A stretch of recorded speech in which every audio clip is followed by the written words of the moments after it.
We'll call the City Council regular meeting agenda for Monday, December the 8th, 2025 at 6:30. We'll call it to order at 6:30. If you'll all rise and join as Councilmember Carbone leads us in an invocation, followed by the pledges with Councilmember Patel. If y'all would bow your heads with me. Dear Heavenly Father, thank you once again for all of our blessings. Thank you for everything that we take for granted. Please be with us tonight as we deliberate. Help our decisions be honoring and pleasing to you. Thank you for our first responders and those protecting our freedoms around the world. Keep them safe and return them home to their families safe. Thank you for all the families represented here tonight. Get everybody home safely. It's in your name we pray. Amen.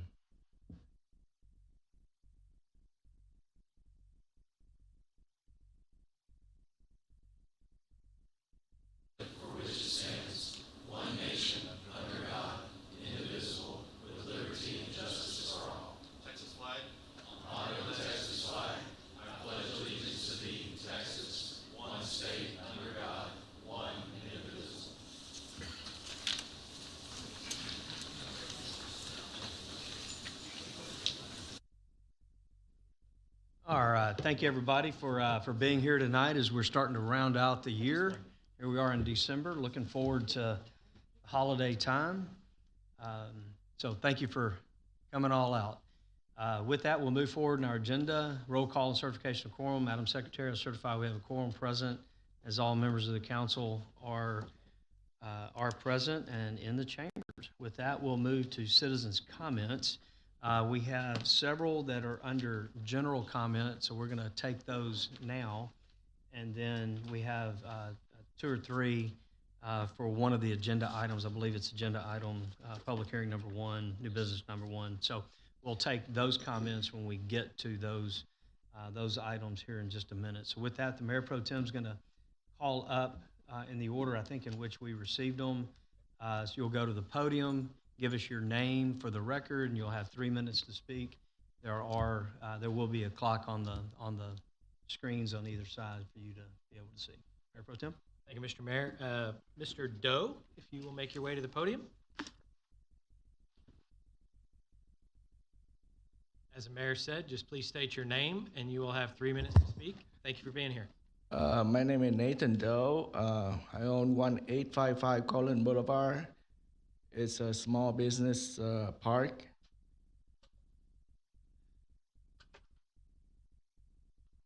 You're on.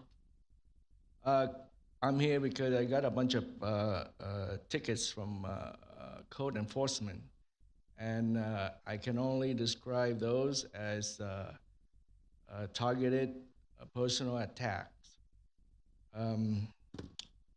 Could I use some the presentation, please? Say again. Could I use a PowerPoint presentation? Have we had a chance to view it? It's over here. No, I realize. Yeah. Okay. Put the 309. Oh, okay. We typically would like to preview so we know what's going on the screen before it goes on the screen. Okay. I guess they gave me tickets for offense that not being approved and parking on the grass, land usage without permissions, occupancy without permit. All of these, I tried to get permit, but then the tenant passed fire department inspection, but planning and zoning would not give a CO because the issue in the yard. And the issue in the yard is, as everybody else has a gravel yard, everybody else has a chain link fence. And so I don't think I'm being treated fairly. And so if you can tolerate other property with a fence, chain link fence, a gravel yard, then let me have the same. I don't want you to treat me any differently. You can just not attack me or sabotage me. Also, one of the project called the Colon trunk line sewer line that I was gonna speak earlier, but the mayor went too fast, had been dropped from future projects. And so I think that's what done to sabotage me, and it's not right. So in conclusion, I'm bringing these matter to you, and hopefully that you will take the positive road, bring the sewer line back, and perhaps provide a path forward for these gravel yard chain link fence to be officially approved. Thank you. Thank you. Vance, I know we have a public hearing right now. Can you step out with Mr. Doe? We've got several speakers. Can you step out with him? And it may be something as simple as there are certain things that are grandfathered, and when new construction happens, we expect a different level. So maybe y'all can have a conversation. We can get a little bit better understanding of some of the complaint and what's happening here, so we can follow up. All right. Next up. Thank you, Mr. Mayor. Lisa Carras, did I say that right? Okay, awesome. You'll make your way to the podium and again, state your name for the record, and you'll have 3 minutes to speak. And Mr. David Reed will be right behind her. Yes, my name is Lisa Curris. I'm broker owner of Real Estate Connection International. Thank you so much for the opportunity to speak today. I represent Sovereign Grace Church, me and my team, and we've had the property on Max Road, 7.83 acres for 314 days.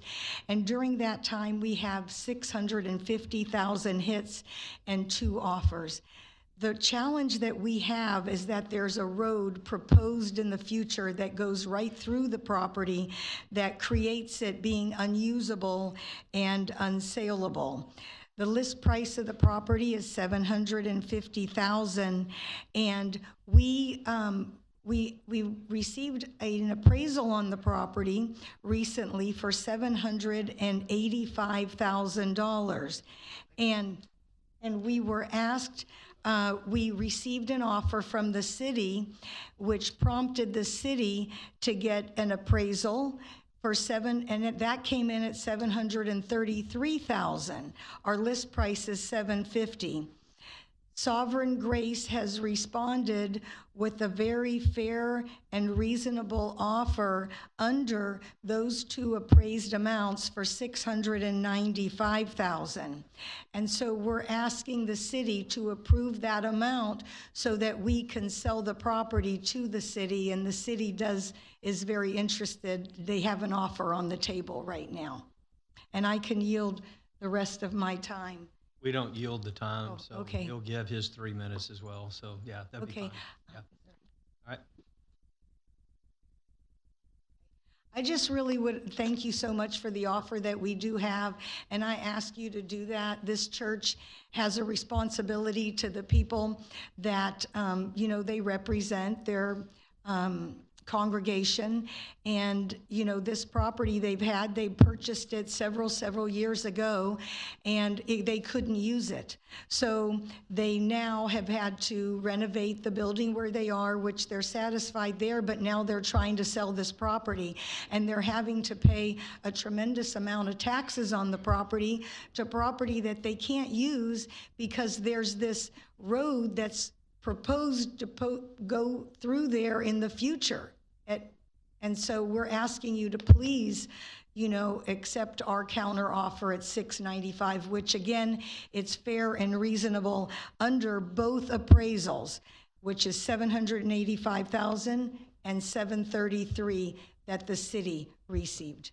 Thank you. Thank you for that. Thank you, ma'am. Mr. Reed, again, state your name. You'll have 3 minutes. And Daryl Shield. I had a 50-50 shot. Mr. Shield, you'll be next. Hi, my name is David Reed. I have the privilege of serving as one of the pastors at Sovereign Grace Church in Pearland. I'd like to thank the city council members, and I'd like to thank especially the engineering and planning departments who've been so gracious to meet with us to get us to this point, to bring this opportunity. And so as Lisa stated, we have submitted a counter-offer pricing to the city, which is well below the appraised values. So we believe it is a fair counter-offer to both the city and to us as the sellers. One of the things I would like to mention to the council in your consideration as you deliberate about this property is that we are a local church, so our main building is at 5004 Broadway, which is right at the intersection of McLean and Broadway. And we believe that we are doing good work in the community of Pearland. So the proceeds of this sale would go right back into the current building that we have. So we're not looking to relocate outside of Pearland. So actually the funding would actually go back into further local ministry and move that forward. So we do appreciate your considerations for that. As well, if possible, I do have a handout which kind of gives a brief timeline. Okay. You can just give it to the city secretary when you're done, or Okay. I see Gladys moving your way. She can take those copies and pass those down. And on it, when you review it, on the very last page, what you'll see is a map displaying the property and basically the thoroughfare plan. And you'll see the property is listed under West Community Church. And you'll see how the thoroughfare plan cuts through that property. And what that really does is it gives you a good visual display of how that property is impacted.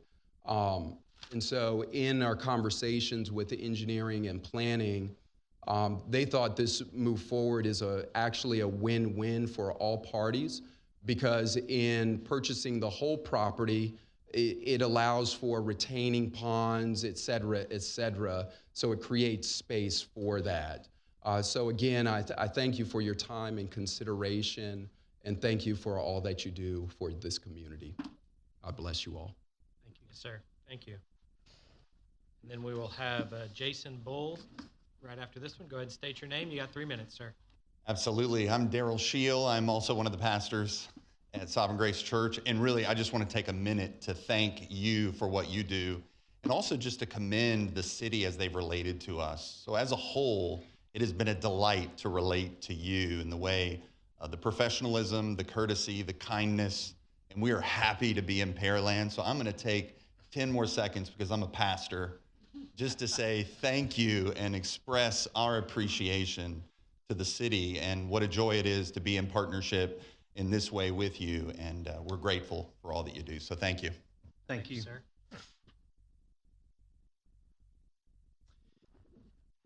Yes, thank you. My name is Jason Bull. I'm one of the pastors, the third pastor here, and it's always got to be three, right? Triune, right? There you go. That's it. But again, I think it was said so well by Pastor David and Lisa, who's representing us. And again, I don't have any further logistic information to add, but just want to follow Daryl. Thank you. My thought through all this is thank you for process, and thank you for City Council making process and being able to speak available to the community and the constituents here. So thank you for that very much. Again, you've heard all our proposals and just what we're asking you to consider. And in light of that, thank you, and I'll give back the time. Have a great evening. Thank you. Thank you, Mr. Mayor. I will say we've heard from 3 pastors in under 10 minutes. Anyone knows? Well done, gentlemen. That may be a Thank record. you. Yeah, and with that, And to the rest of the people of the church, it can be done. All right. All right. So that's it until public hearing number 1. Good deal. Good deal. Thank you. And I just want to echo, thank you for the comments. It is a process. Sometimes our processes are long, but deliberative for a reason. So thank you very much for the comments. Like Mayor Pro Tem said, we do have a few other comments that signed up, and we will get to those as we get to the next coming up agenda items. Moving forward to consent agenda, I had a request to pull item H as in Harry and N as in Nancy. Anything else? Okay, seeing nobody else, moving that. Mr. Koza, if you'd present consent agenda items A through N with the exception of H and N.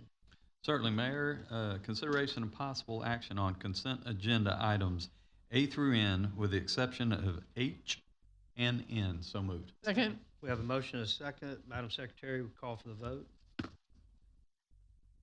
Member Koza. Aye. Member Carbone. Aye. Member Chavdia. Aye. Member Cade. Aye. Member Fernandez. Aye. Member Patel. Aye. Mayor Pro Tem Byram. Aye. Motion passes 7-0. All right, Mr. Koza, if you'd place H on the table. Yes, Mayor. Consideration and possible action, resolution number R2025-148. So moved. Second. We have a motion and a second. Quick staff report, and then we'll go to Ms. Chavaria. Thank you, Mayor, and good evening, Council. So this is a resolution that amends our comprehensive financial management policy statement. We review this annually for any necessary changes. So this includes some minor updates. One of those is adding to the review of the water and sewer rates that annually will take into account CPI, as well as the normal operations and capital improvement costs that go into setting those rates. It also cleans up some of the contracting limits of 5 years and longer that requires a supermajority of council, and then some cleanup in the grants portion of it.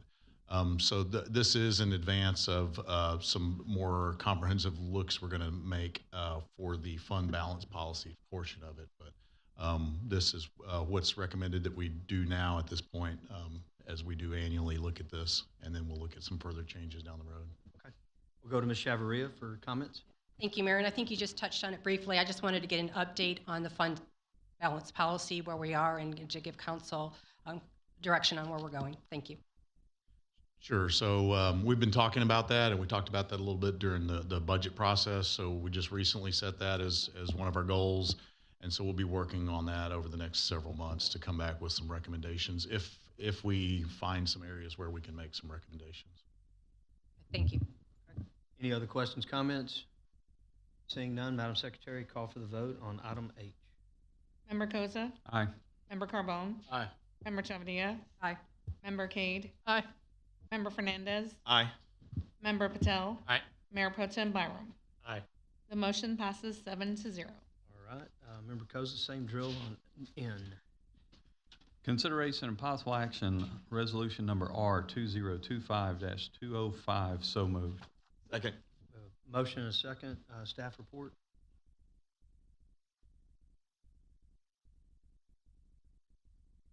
Which item are we? In. Okay. Sorry about that, sir. Yeah, so this is awarding a professional services contract to Prime Controls for our SCADA improvement project. So this is phase 3C of our SCADA improvement. So we've done this at, I'm sorry. Okay. Nancy. All right. Apologize. So this is awarding a supply contract to BDP Industries for the purchase and repair of replacement parts for our belt presses that are at the Reflection Bay Reclamation facility. So we have 2 belt presses at this wastewater treatment plant. We were in the process of gearing up to make repairs on one of them when the other one failed as well. So this goes in and makes all the repairs necessary on those, as well as replacing the belts, which is a maintenance item that has to be replaced periodically as well. So. Go to Mr. Koza, pull that. Thank you, Mayor. I don't know if this is for you, Trent, or David, but looking at this process right here, on these 2 belt presses, I reached out to AJ at BDP and inquired with him about when we received these, when they were installed, that type stuff. And his comments were that in 2017, the belt presses were shipped to us, and let me see here. In our packet, it states that the facility was up in 2019. So that would make sense if they were delivered in 2017. I don't know when they actually came online and working, But when in my discussion with AJ, I had inquired about what the life expectancy of a belt press is. He said at minimum 20. He said they were incorporated in 1978, and he said they do have some original belt presses that they built back in 78 that are still in use today. If we do the quick math on this, if 17, with 8 years usage that we got out of them, with if it's 2019, it's 6 years. So I would like to know kind of what maintenance we do. To me, we should have gotten a lot more life out of this without having to replace them in 6 to 8 years. So are you speaking of replacing the entirety of the belt presses or just the belts?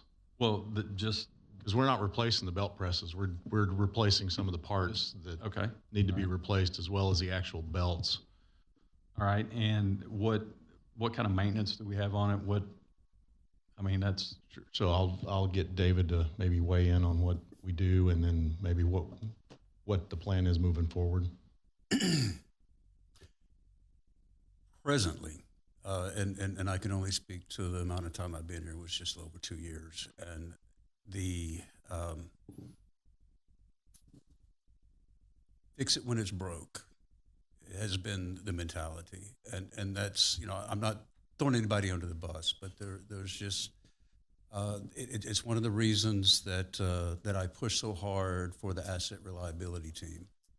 This is the type of and we'll just call it what it is. It's what I would call infant mortality. When a piece of equipment is not reliable after half of its life, then you haven't maintained it correctly. And this is to get all the, everything that has failed, which includes control panels, which there's nothing you can do there. I mean, that just needs to be replaced. So it brings them back to 10 years old, but as new condition, where we could theoretically, and not theoretically, my expectation is that you reset the clock for 20 years.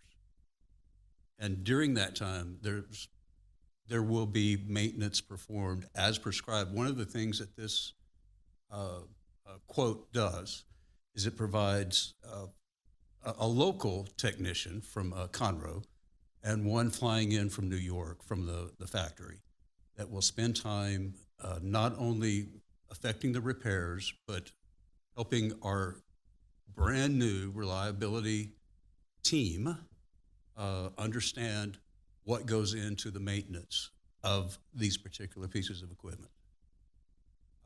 So that in and of itself is going to really get the team trained on that specific piece of equipment and be able to take care of the routine preventive maintenance and predictive analytics to avoid these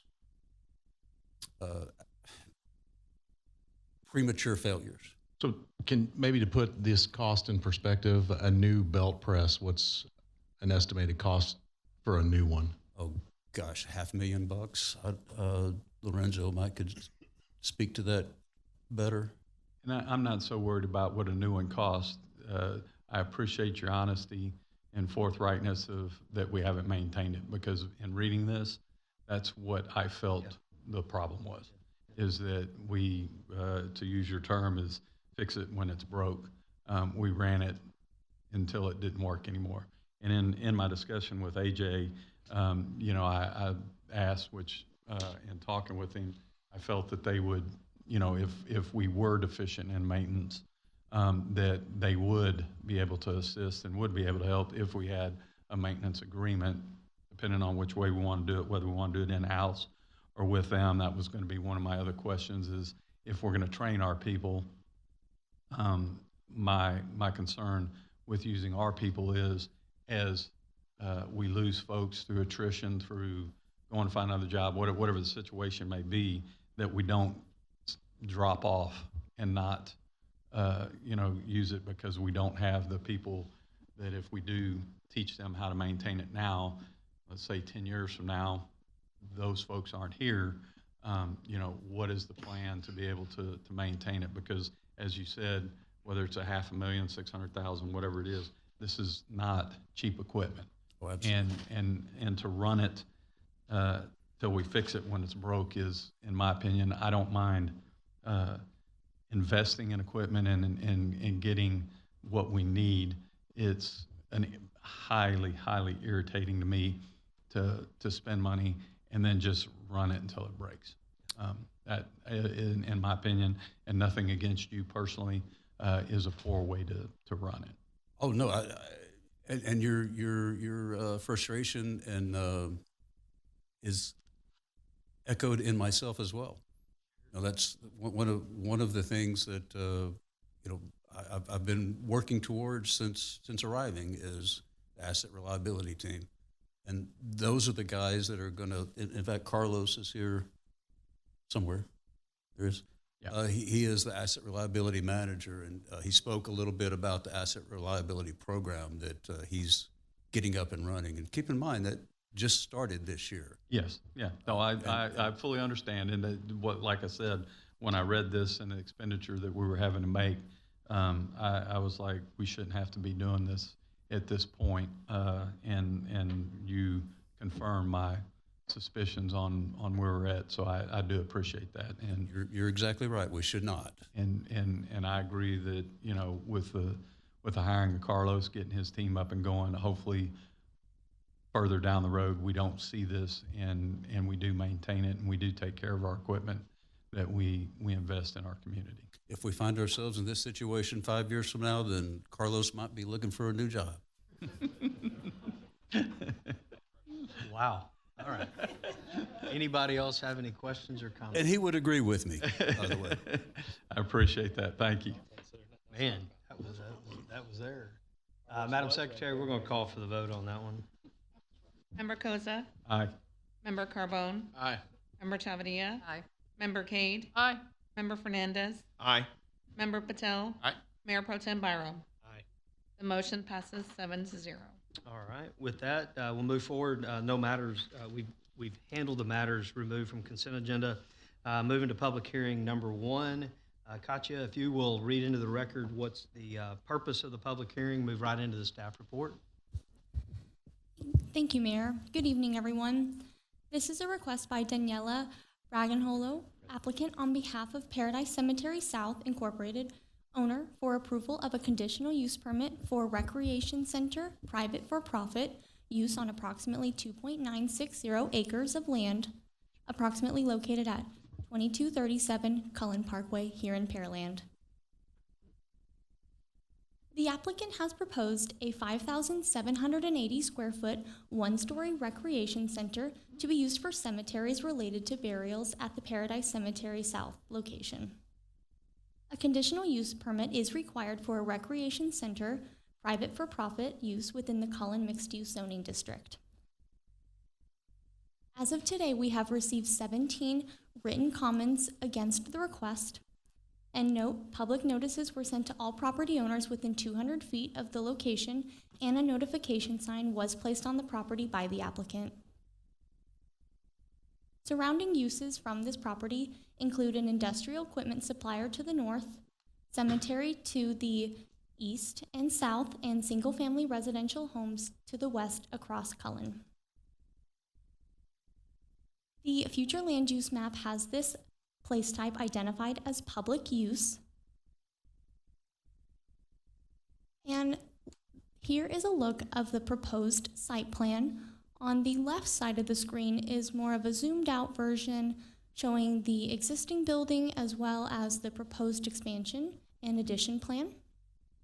And then on the right side of the page is more of a zoomed in point of view for the proposed recreation center. You can see the detention fronts the hard corner of Hughes Ranch Road and Cullen Parkway, as well as the building itself outlined in the black with parking, drive aisles, landscaping, and 2 driveways, one off of Hughes Ranch and one off of Cullen.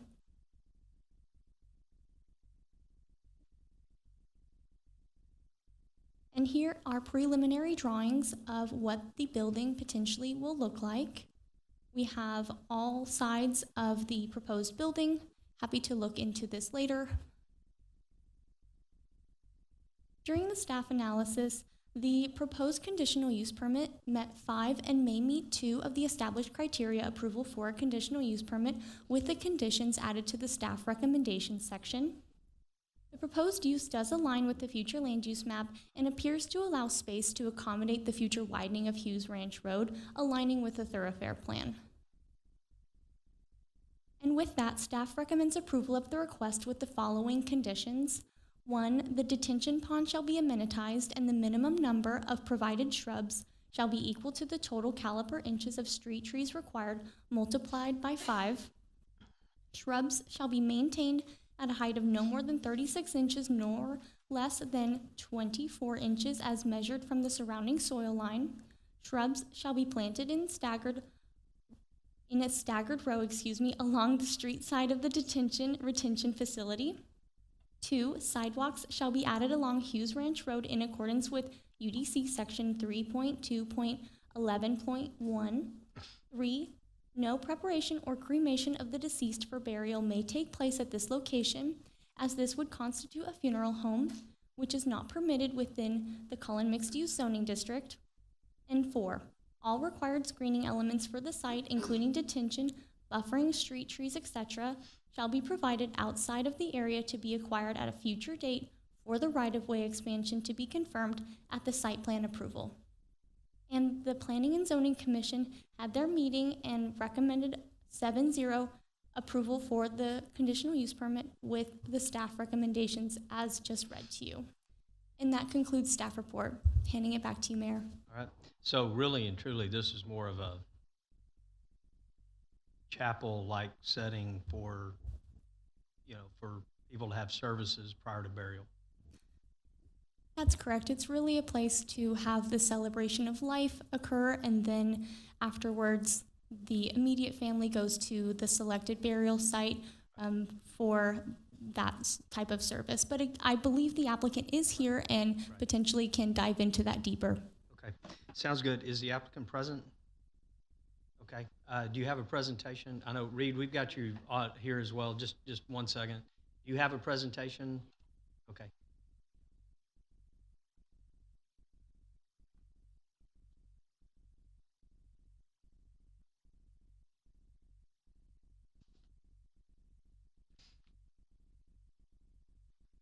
Yeah, just make sure you introduce yourself for the,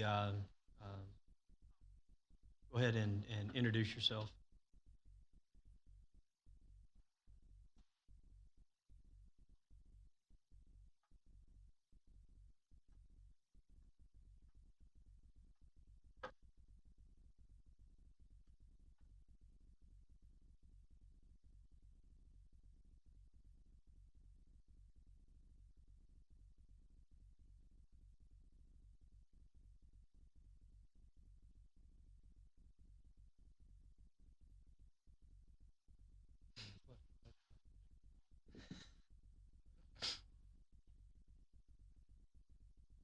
Thank you very much.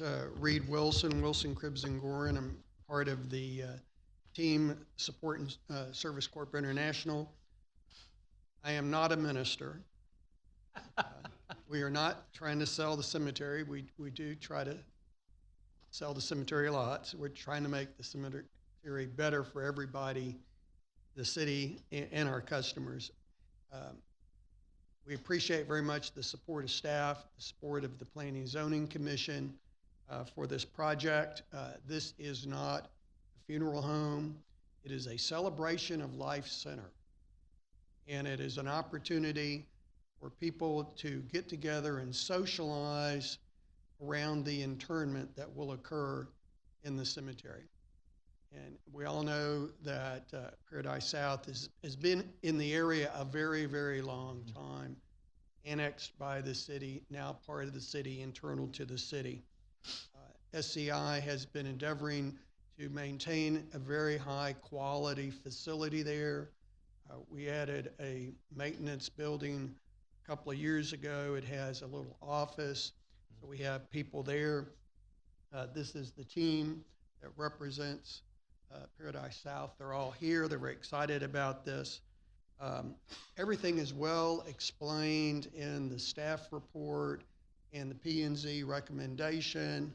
And just to be clear, again, this is not a funeral home, and this is a recreation center for profit. So there will be no cremations. There will be no preparation. There will not be any storage. This is like a little event center. I think the mayor had it accurate. We have our whole crew here. We did notice just today that there were 17 individual, I think they were all emails that were submitted by neighbors. There were 3 emails that were submitted at time of the Planning and Zoning Commission public hearing, and all the issues that were raised in the 17 were raised in those 3, and they were addressed at that time to satisfaction of staff and the Planning and Zoning Commission.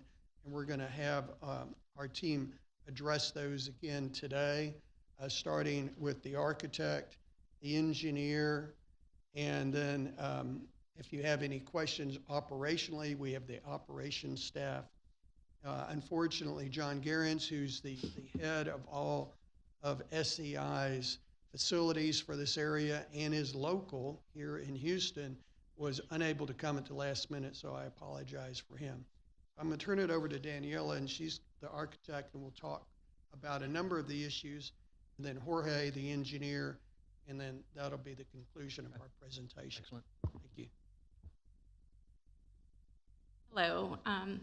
Thank you for having us tonight. I'm Daniela Breganholo. I'm the applicant, also the architect for the project with Harry Gandell Architects. We've been around for a while. I've been working on the design. So I'll speak to that a little bit and more about the size of the building. So it's a relatively small building, not more than 6,000 square feet. The exterior is sort of, made up of brick and cementitious board siding for right now, with a lot of glass all the way around, and a drop-off area is very accessible. You can have, for wheelchair accessibility, etc. There's another view of it, and these are views from the front of the building. The back of the building is going to be similarly designed. There's really not going to be anything unsightly on the back. The finishes wrap all the way around the building. Just talking about a little bit on the size of the building. So we did see the site plan. We have provided for the code required parking count for this type of facility in the city of Pearland. We actually went over the parking count a little bit. We also plan on maintaining the building that's currently there. It's a little office to the south of this new building, which has a lot of parking in front of it. There's also parking in the cemetery itself, and the detention pond to the north. So in this space, there's really only seating for about 160 people. If we do tables and chairs, it's less than that. So it's the occupant load per code is a maximum of 300 people, but that includes everything, office and everything in the building. But it's really limited to about 160 people. Yeah, so those are the elevations which we saw earlier. Mm-hmm. I'll let Jorge talk about traffic and detention, the civil items. Thank you so much. Thank you. Thanks, Daniela. Good evening. Thank you all again for allowing us to be here, present to you guys. We're very excited about the project. As Reed mentioned, Paradise has been here for a very long time, and my name is Jorge Guerra. I'm with ALJ Lindsay. We're a site civil engineering firm. We've been around since 2009, and we've been doing work with the city of Pearland for a while. Myself, I'm working with your staff on a number of projects. I've worked on a number of projects in the past, and currently I'm working on a lot of projects as well now. On my end, Daniela did a good job of kind of showing you guys, all the pretty architectural pictures, and the engineer does kind of the opposite, right? We just kind of look at lines. So we're going to talk about the site plan a little bit. So I mentioned I've worked with your engineering team, and we've worked with your planning staff as well. We've had a pre-development meeting, prior to us putting this presentation together. We put a lot of time and effort into this site plan. We've gone through various iterations, thinking of things like traffic, access, detention, mitigation. It's in the floodplain, parking, all those things, internal circulation of traffic, all those things. So this site plan is kind of an iteration after kind of working and massaging those aspects and thinking about how we can better the situation that is currently impacting maybe some of the residents sometimes. I'm going to talk about that a little bit. So we've also talked to TxDOT, of course, because Cullen is TxDOT. We have TxDOT preliminary approval on that access. It is not a full access. It is a right-in, right-out only. Cullen is a curbed median road, so we're not proposing a left turn access there. It is right turn in, right turn out only. The driveway on Hughes Ranch, you can kind of see we moved it over to ensure that we would not be in conflict with the left turn lane there that exists at Hughes Ranch. Again, being cognizant of existing traffic conditions there and trying to make sure that we're not going to negatively impact anyone there from a traffic standpoint. Furthermore, in today's world, there are motorcades that bring the deceased and their celebrants to the site from off-site. So oftentimes, as we've all been in those situations, you kind of have to yield for that traffic. This actually will help that situation because it allows for staggered entrances and staggered exits, right?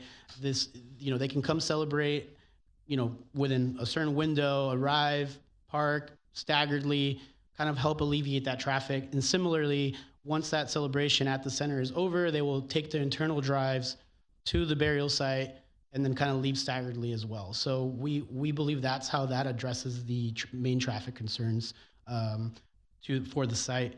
And I kind of mentioned detention and mitigation. We also talked to Jared at BDD4, had a pre-development meeting with him as well, along with of course, your engineering staff here. And so the pond will be sufficient for both detention and mitigation, and everything, all drainage will be routed to the pond, and then there'll be an outfall to the public storm system from there. With that said, I think that covers the main concerns. On the engineering side, if there's any other questions, of course, let me know and be happy to answer those.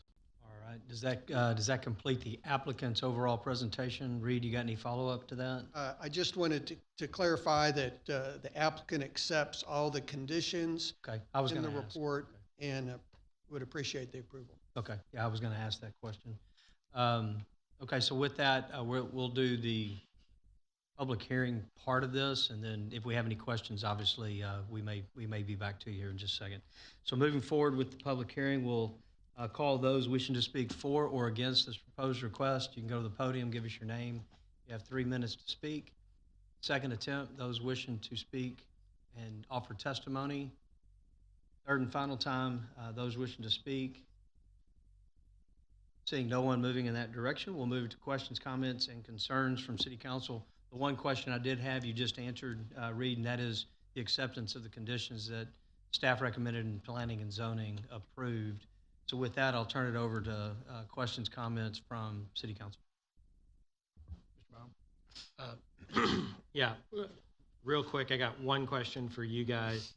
Looking at the satellite imagery of your existing property, it looks like the entrances, the new, you have to use like Google Maps or something to see the structures, but the culverts you have accessing Hughes Ranch Road, that's what you're going to use for this new drive? Basically the same turn you've already got? Or are you moving that? Oh, I see what you're saying. Yeah, no, that'll be closed. That exists. It'll be closed, and we're moving it further back away from the intersection. That's correct. Yes, sir. Perfect. That was the only question I had. So you're getting He's a little lining further, up with Crystal Lakes across the street. So a little further away from the intersection there, and then everything else you're doing is basically internal. I appreciate you commenting about the right-on-right off of Cullen Parkway. The only other comment I have, this is more for staff, is to me this just makes sense.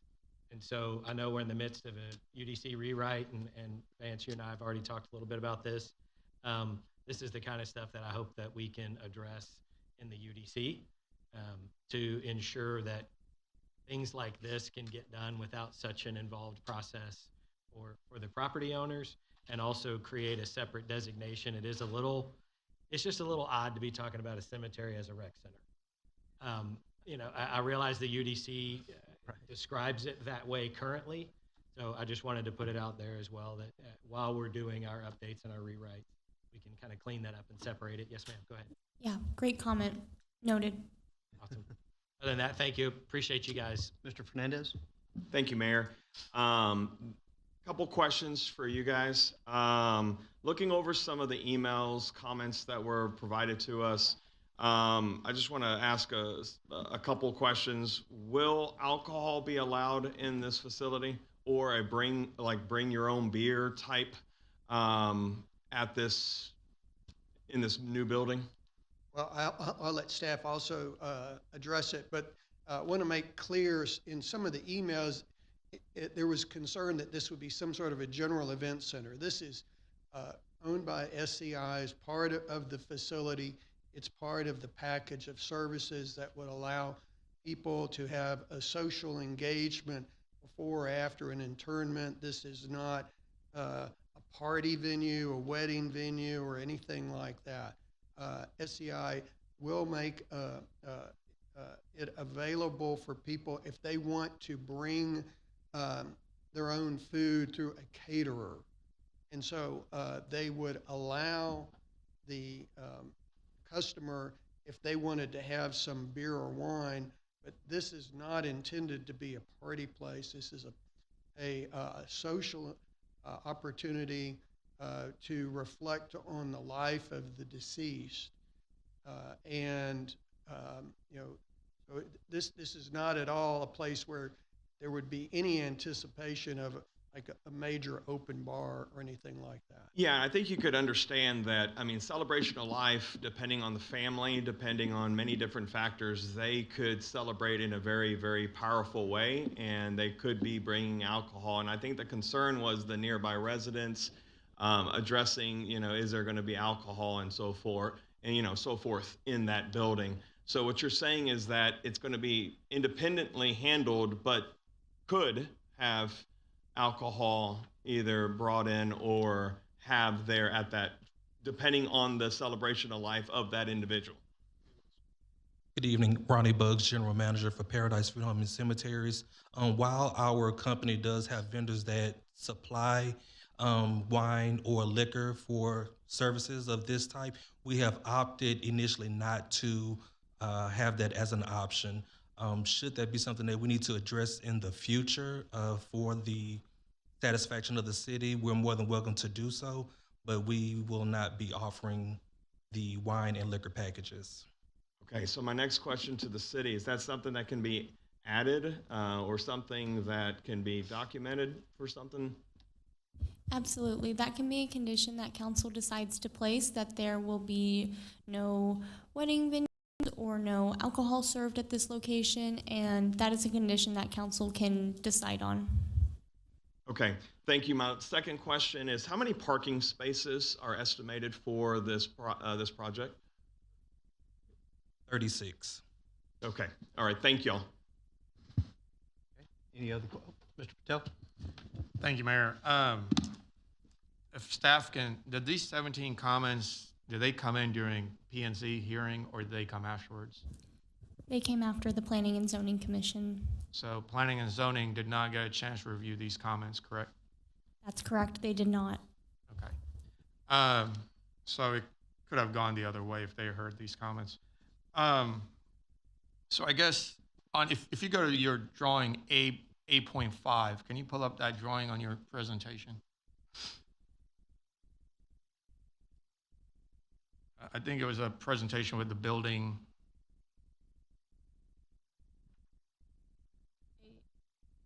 This one, the two. No, ma'am, keep going. Was it the rendering? Yes, Oh, there you one more. One more. The Right there. 3D Oh, views? go back. Oh, Go back. this one. Okay. So if I heard you correctly, you said there would be no I guess, funeral services, but I see a funeral car in this rendering. I know it's a rendering, but it kind of makes you question, you know, this little, whether it's an error or whether, you know, you guys are the designers, but you guys have a hearse in front of this building, right? So it makes you think down the line, you could start bringing the funeral services in there. So just out of clarification, was there error on this? Yeah, we can explain. Okay. So the vehicle that you're seeing, it is a funeral coach. This is at the rear rendering of the building. We will not be doing preparation or cremations on site at this building. However, it does face into the cemetery. Any celebrations of life that we hold for families that we're caring for, they're going into the cemetery, which will use the internal lanes in the cemetery. That vehicle is our means to get the loved one from the venue to their final resting place. Okay. Now, the other thing I believe you said is a 6,000 square foot space and holds 160 people. Is that right? Did I hear that correctly? That's correct. Yeah. And you have 36 parking spots. What are you going to do for overflow parking? So there's the way that they park currently for funeral ceremony, I mean the ceremonies in the cemetery itself, they are parking along parallel parking down the driveways of the cemetery. So where would they park here, though, for this event? They're going to park and walk all the way to this event center? That would be overflow. There's also parking in the existing office space. That there's a lot of parking in front of that building there. Which are you talking about? This current building that's here on the bottom Correct. south? This area, I don't know if I can blow it up, but I guess my curiosity is, let's assume 2 people per car. That's 80 cars, and you're showing 36 parking space. I mean, you're short quite a bit there, right? it is the amount that the planning department have determined for this type of facility. So this is there's a code required parking count. Yeah, and I guess you're probably right. Maybe the code needs to be looked at. But I guess for this event, I know when I've driven, when they have funeral services, the amount of cars on that road on Cullen and McCard, when the cops on the bikes pull you over, the amount of cars I've seen. And I just don't think you have enough parking. Now, I will also say, I know somebody who lives across the street, and they always say, hey, the parking gets or traffic gets pretty bad on Saturdays. And so I think this doesn't help that situation in that corner. I think I understand what my colleagues on the council are saying, that yes, it fits there. But I think the big concern for the residents is the traffic count. And I think if you're telling me that 160 people fit in there, I mean, I would expect a lot more parking. Oh, sorry. I would expect a lot more parking. So I think for me, you got to address that parking, and really the traffic is going to be tremendous in this corner, especially with the school going on. And that's my other concern. And I'll tell you, the whole alcohol thing, you know, we can certainly write it, and I'm sure TABC would not give you a license to sell because you're by the school, so maybe that would be an issue.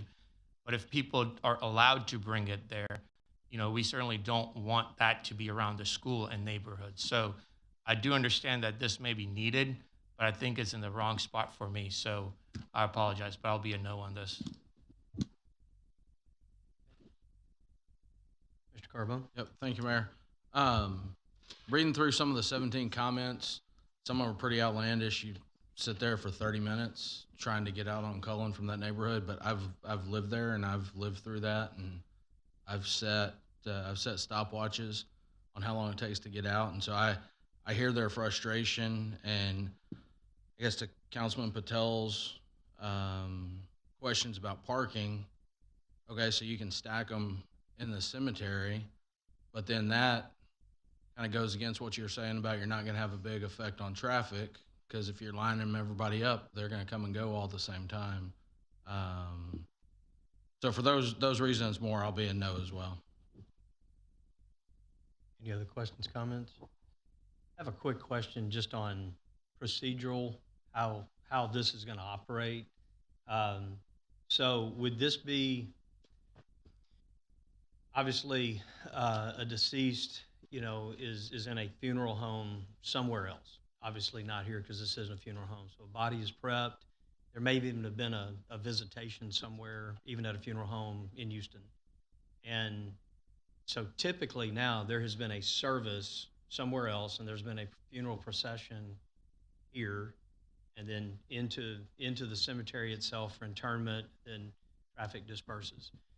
So do you see this is where people will come independently and gather and have a celebration of life into the cemetery and then disperse?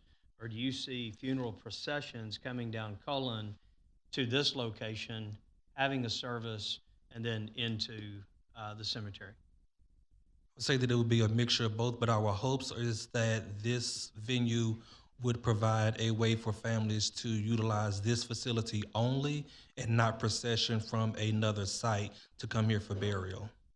Okay. Which, from a procession standpoint, is a little bit different than the norm, right?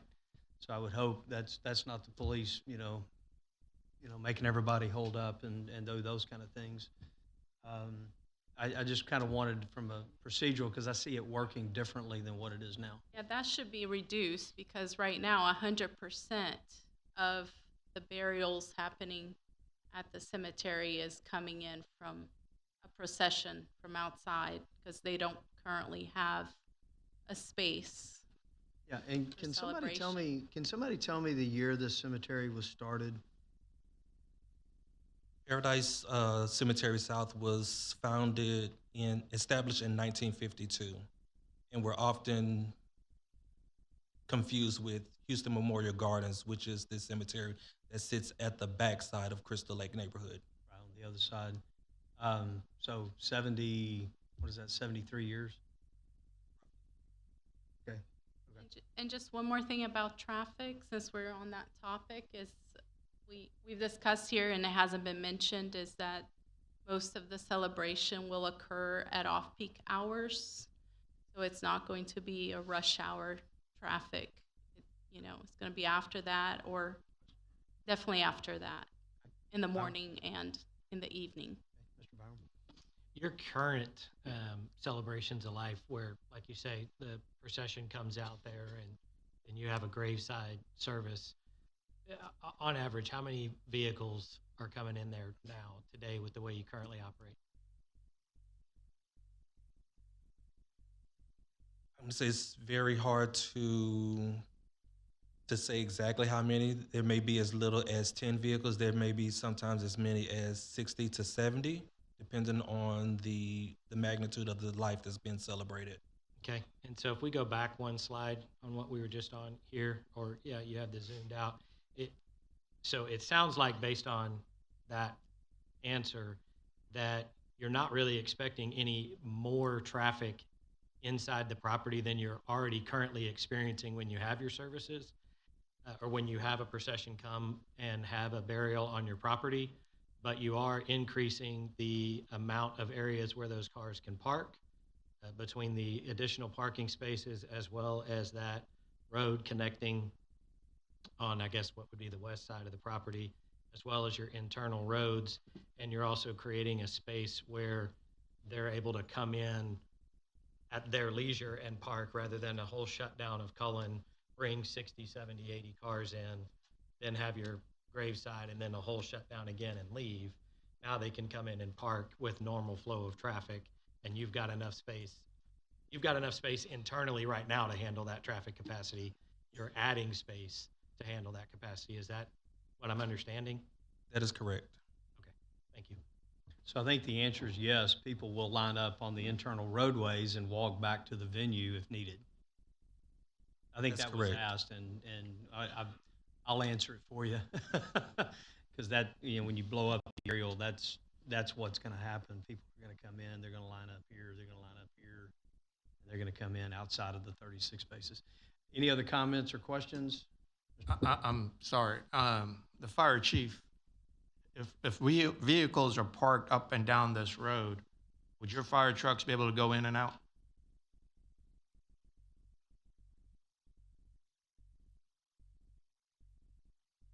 Do your mic, chief. I am pretty sure that they'd have to follow fire code, and they'd have to be fire lanes, so they'd have to be the right width. But if I guess, if we're talking about parking internally and you're trying to get through on Hughes Ranch Road into this facility, they won't be able to park in any of those roads, I'm assuming. As long as they have 26 feet. Okay. I mean, the point is, they are now. Forget this facility even being here. When they have a funeral, they're lining up inside these roads here. To your point. Yes, Mayor. That's, But there's not a building there. I said, forget the building being there. There's cars on these roads now, and they're meeting fire code. Yeah, and I'm worried about the new building. I guess that's what I'm saying. I mean, I don't see where they're parking currently anything flammable. I but hear the what you're building saying. would be a safety issue. I hear what That's you're what saying I'm in trying to say. response to my comment that maybe that western road can't be used to parking. Yeah, that's fair. They've got it on here at 20 foot. If you guys needed that for additional parking and needed to go to 26, that would be something you'd have We to can work out. through that as well. You'd have to work that out with planning and zoning for it to be a safe fire loop. I guess mainly the point that I was making is even if you don't use that road, by adding this additional parking area, I guess what I'm hearing is by building this building, you don't anticipate more vehicles on your property at the time of a service than you already have on your property at the time of a service. The main difference is you're not having to bring them in and bring them out as a procession because you now have parking, and they can come and go because they may stay, they may come early, have a gathering, they may stay and have a snack. I see some of the pastors here. You guys, I'm a pastor as well, so I've done funerals, and so I understand, you got people that come and go, and you may want to stay, and the family may want to hang out for a few more hours while everybody else leaves. So I guess I understand the concerns from the neighbors and the property owners and the people that use Cullen and Hughes Ranch Road. I don't think we have a clear picture or an accurate understanding. In my mind, thinking about processions, thinking about funeral programs, things of that nature, this is actually a better orientation to achieve what already happens on this property than what you have currently. That's how I understand it. That's what I'm getting at. And if that road, if you guys actually want to use that to have more parking capacity, working with staff to ensure that that road is wide enough that you can park on the shoulder and still get a fire truck in, because you're right, you're gonna have bathrooms, you got structure here, possible fire hazard situation. So that was what I was getting to, is I think you're helping the traffic problem more than anything else. And I don't know about the other members of council, if we want to keep talking about traffic. I know there was some conversation about the consumption of alcohol on the property and people potentially leaving and having neighbors that live there and dealing with that situation. So I would be perfectly fine with putting a motion on the table to add an additional recommendation. Thank you. We already have the recommendation that there won't be any cremation or body prep on the property. I've added an additional stipulation that there won't be any distribution or consumption of alcohol on the property as well. When we get to the action item, we can. That would be during the new business item, correct? So I would be okay with that. Outside of that, I'll be in favor of supporting this project. Any other calls? Just a comment as far as the current roads, the road south of the current building, according to Google Earth, it's 10, 11 feet right now. The one that would be on the east side of this that's there now is 15 to 16 feet. So those roads right there, as far as a fire entrance exit, would either have to be widened or. Well, they're using them now. No, I know that, but what I'm saying is with an increased capacity, you would have to have roads that could handle a fire truck in or out. Okay. Any other comments? All right. We'll close this public hearing. We'll move to new business item number 1. Mr. Carbone, would you place that on the table? I think I would go ahead and at least put what staff has recommended here, and then we can make the motion unless you have the language. Yeah, I'll give it a shot. additionals. Okay. Thank you, Mayor. Consideration and possible action approval of CUP 2025-0213 with the 4 staff recommended, staff recommended conditions, as well as a 5th condition that there'll be no distribution or consumption of alcohol on the premises. So moved. Second. We have a motion and a second. Did that cover your concern? All right. Any other questions or comments? We've had public input as well as staff report on this. So, Madam Secretary, we'll call for the vote. Member Carbone? No. Member Chavarria? No. Member Cade? Aye. Member Fernandez? Aye. Member Patel? No. Mayor Pro Tem Byram? Aye. Member Koza? Nay. The motion fails 3-4. All right. Moving to new business item number 2. Ms. Chavarria, would you place that on the table, please?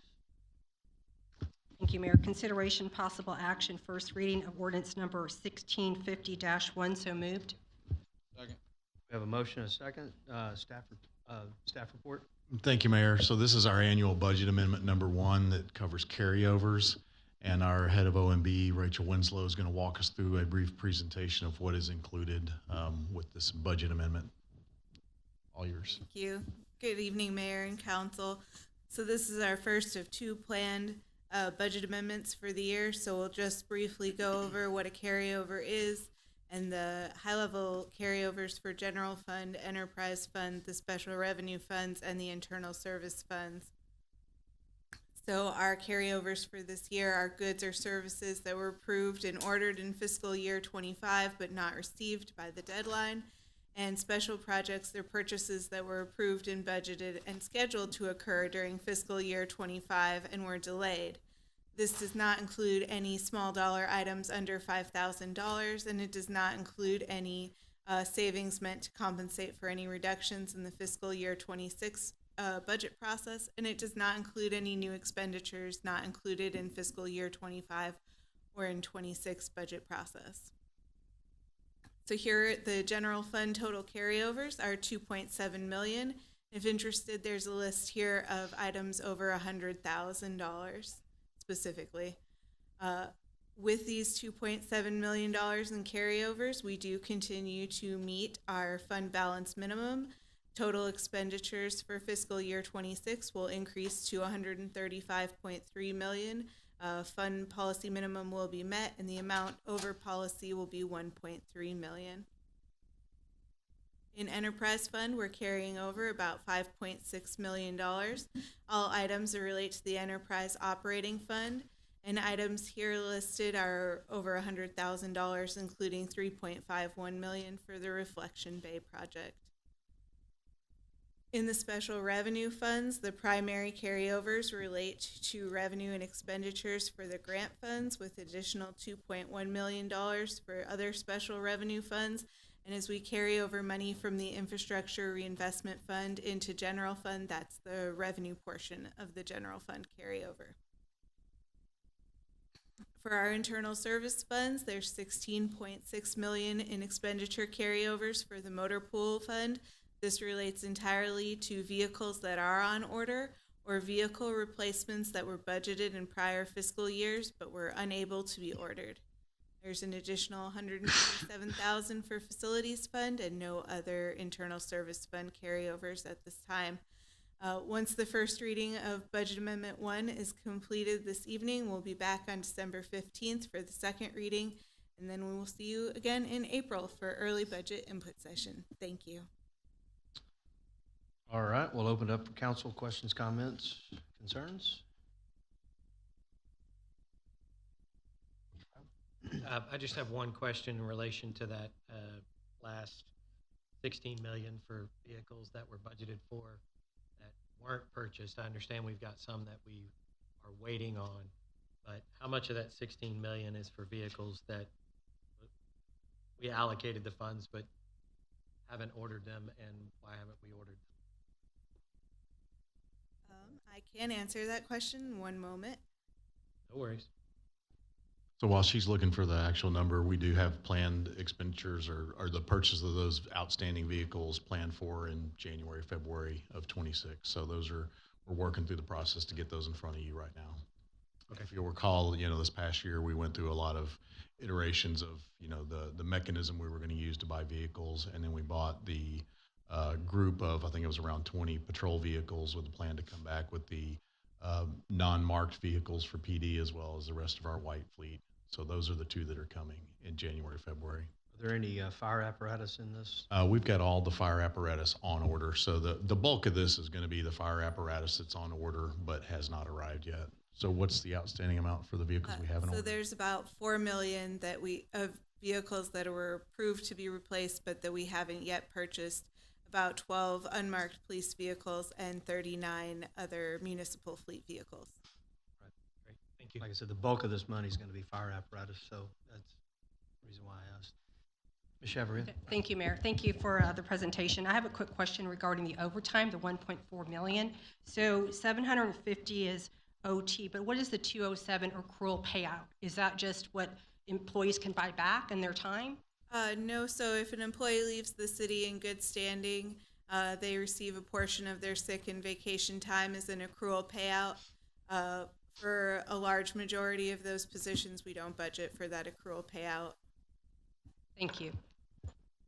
Any other questions or comments? Seeing none, Madam Secretary, we call for the vote.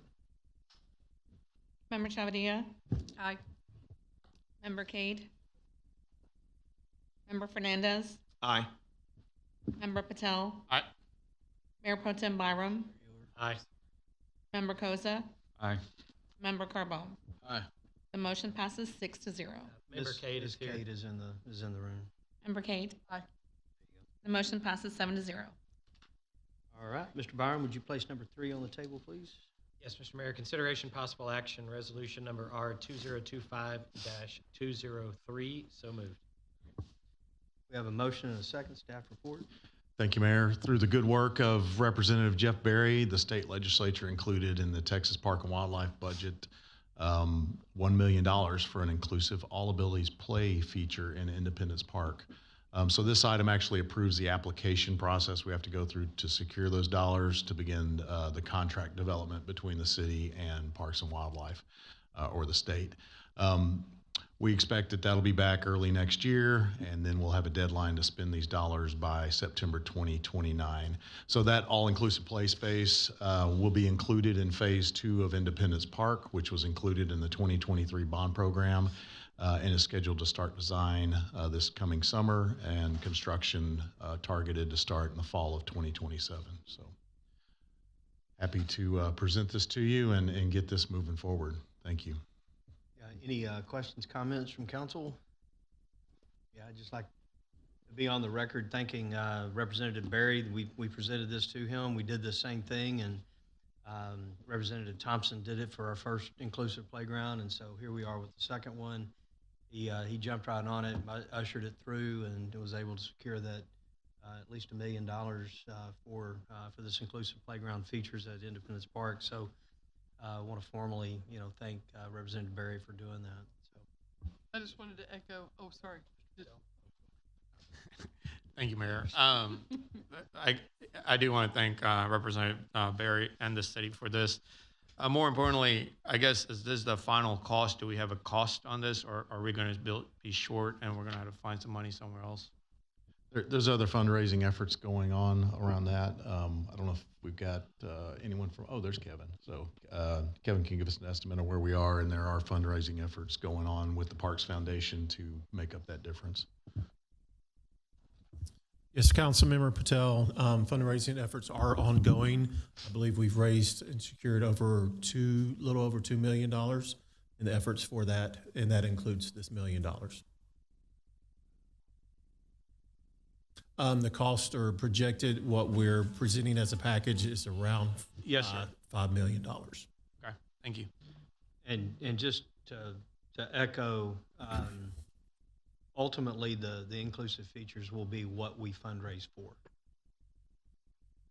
And there's a baseline that was in the bond program in 23 of about $700,000 to go towards the inclusive features as well.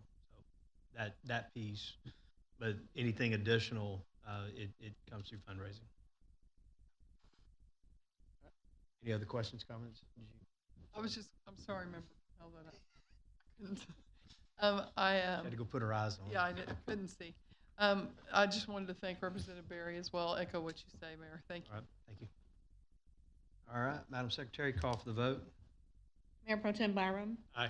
Member Koza. Aye. Member Carbone. Aye. Member Chavadilla. Aye. Member Cade. Aye. Member Fernandez. Aye. Member Patel. Aye. The motion passes 7-0. All right, Ms. Kay, would you present item 4, please? Yes, thank you, Mayor. Consideration and possible action resolution number R 2025-204. So moved. Second. We have a motion and a second. Staff report. Thank you, Mayor. So Vector Controls and Automation Group, they're our current water and wastewater facility maintenance provider. So they cover our electrical, mechanical, and SCADA services within those plants. We have a current contract with them that was awarded in June of 2025 in the amount of just $1.15 million. We've expended approximately $579,000 of that.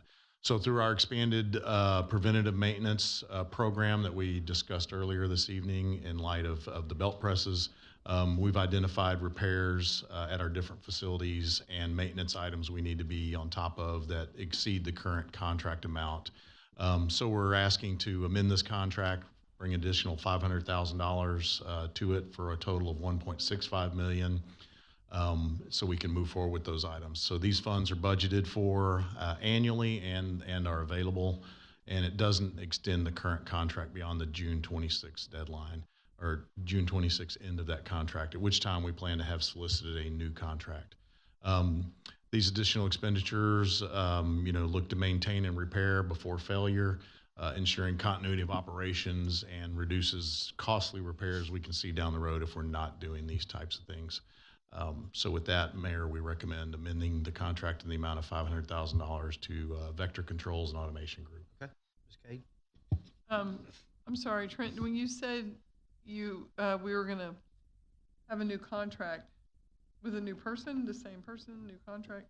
We'll go through our solicitation process, so we'll see who that is June of this year when we make that recommendation.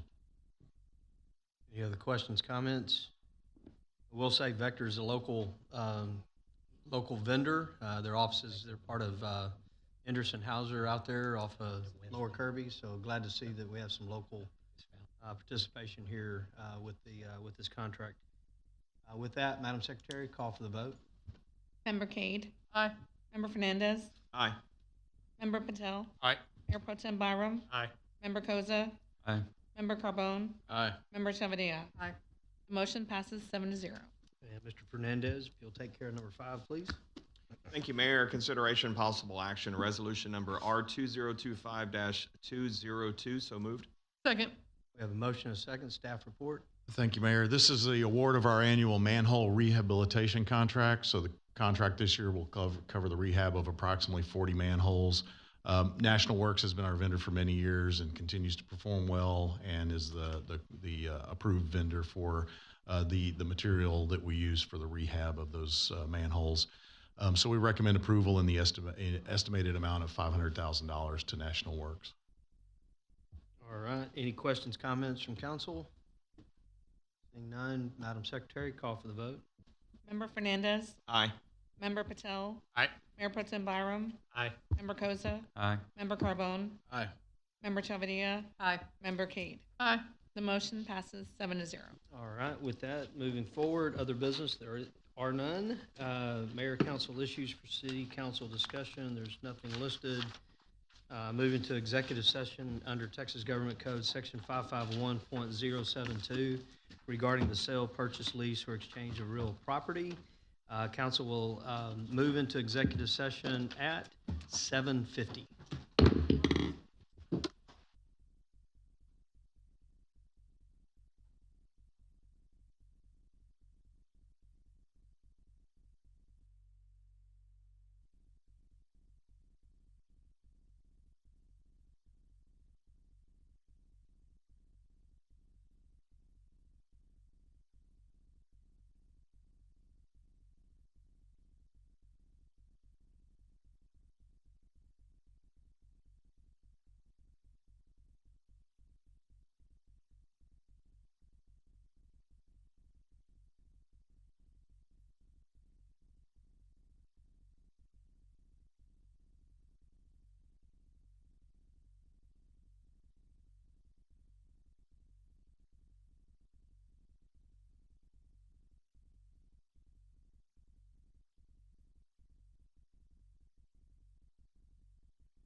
With that, we will move to new business item number 6.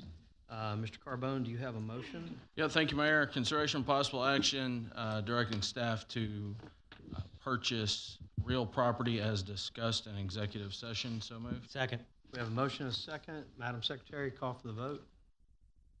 Member Carbone? Aye. Member Chavia? Aye. Member Cade? Aye. Member Fernandez? Aye. Member Patel? Aye. Mayor Pro Tem Byram? Aye. Member Koza? Aye. The motion passes 7-0. All right, with that, we will move to adjournment at 8:17.